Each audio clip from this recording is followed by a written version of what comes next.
I want to show you one of my favorite things to eat, vegetarian Greek moussaka. First, you start off by roasting layers of vegetables, zucchini, eggplant, and potatoes. You can play around and change the veggies as you'd like. You roast them in an oven for 375 for about 30 minutes each. Then you make lentils and tomato sauce. You can get all the ingredients in the recipe card attached to it. And you can see it makes just a a little really bit good of sauce. Then we're going to make some gluten-free bechamel sauce. All that is butter, flour, gluten-free flour, of course, and milk. We thicken it up, and when it's been thickened, we add it to some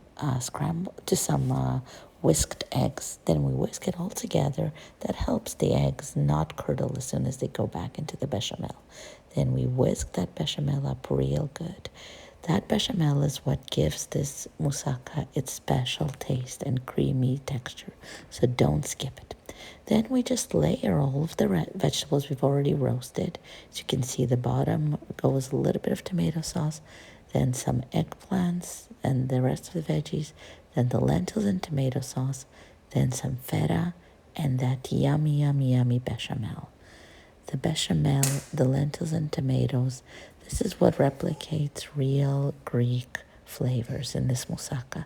So don't skip it. It's a labor of love. It's going to take you some time to get all the stages just right, but the result is oh so worth it.